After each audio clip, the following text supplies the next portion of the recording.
हमारे इस खूबसूरत और इस अनंत ब्रह्मांड में शायद पृथ्वी ही एक ऐसी जगह है जहाँ पर इतना सुंदर जीवन है, क्योंकि यहाँ का मौसम ऐसा है जो हमें खाने के लिए खेती करने देता है, जिससे लगभग सभी इंसान अपना पेट भर चैन से सोते हैं।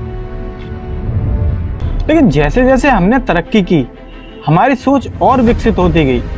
हमने उन चीज़ों के बारे में सोचना शुरू कर दिया जो कि इम्पॉसिबल थी, जैसे कि अंतरिक्ष में पौधे, फल, सब्जी और अनाज उगाना। अब आप सोच रहे होंगे कि ये कैसे संभव है। जब स्पेस में इस तरह का वातावरण नहीं होता तो वहाँ प्लांटिंग कैसे की जा सकती है। तो मैं आपको बता दूं, आज हमारे साइंस ने बहुत तरक्की की है और इसी साइंस की वजह से हमने स्पेस में भी प्लांट उगाए हैं और इनको खाया भी है। और गजब की बात तो ये भी है कि वहाँ पैदा की गई सब्जियों में ज़्यादा टेस्ट होता है।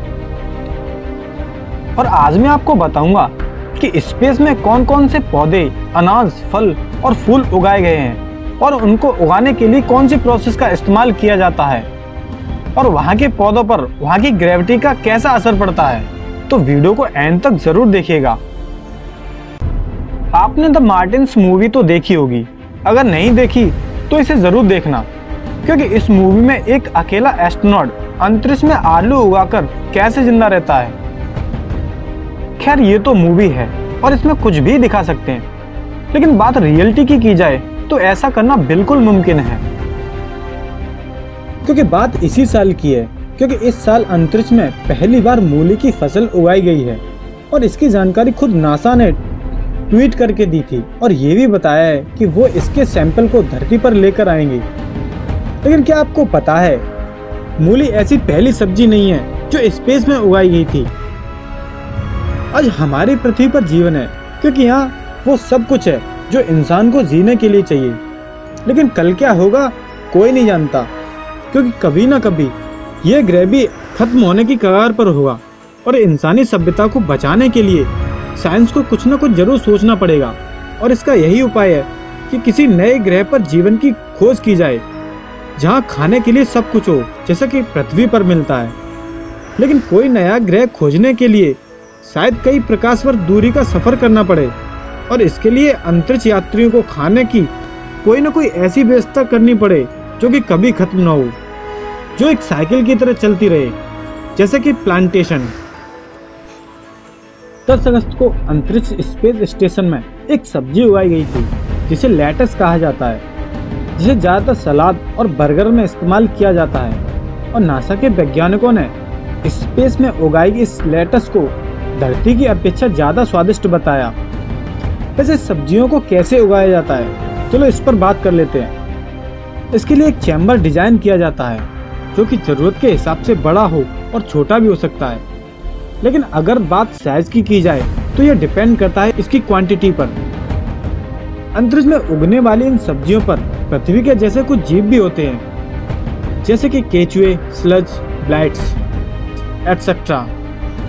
और अंतरिक्ष में जब कोई पौधा उगता है तो ग्रेविटी इफेक्ट से इसकी जड़ें सभी दिशा में बढ़ती हैं। और जब स्पेस में पौधों को पानी दिया जाता है तो ये भी सीधा नीचे की ओर नहीं जाता। और इसी वजह से पौधों को लगाने के लिए ज़्यादातर प्लांट्स फ्लो का इस्तेमाल किया जाता है।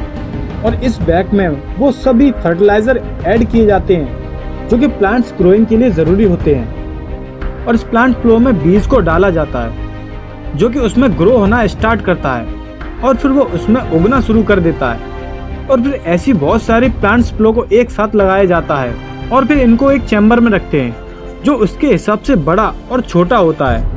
और इस प्लांट में उसी तरह का वातावरण को तैयार किया जाता है जैसे कि पौधों को जरूरत होती है। और पौधों में पानी को इंजेक्शन के द्वारा दिया जाता है और इसको उगकर पूरी तरह से तैयार होने में 33 से 56 दिनों का समय लगता है। सन 1995 में नासा की हेल्प से सबसे पहले स्पेस में आलू यानी कि पोटैटो को स्पेस में उगाया गया था। नासा एस्ट्रोनॉट स्कॉट कैली के अनुसार अगर हम किसी दिन मंगल ग्रह पर जाने वाले हैं जिसका समयांतराल काफ़ी लंबा हो सकता है और जिसमें हम आत्मनिर्भर होने के करीब हैं और उस दिशा में एक अच्छा कदम है। और नासा ऐसे ही एक्सपेरिमेंट में अगले मिशन पर कुछ और तरह के बीजों को भी भेजता रहता है जिससे कि वहाँ इनकी ग्रोइंग को लगातार प्रोसेस किया जाता है।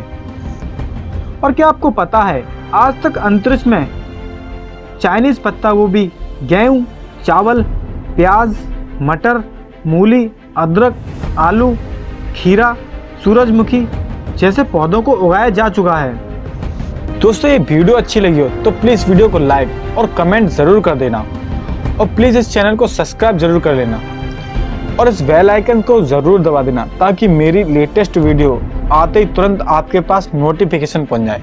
तब तक के लिए बाय बाय।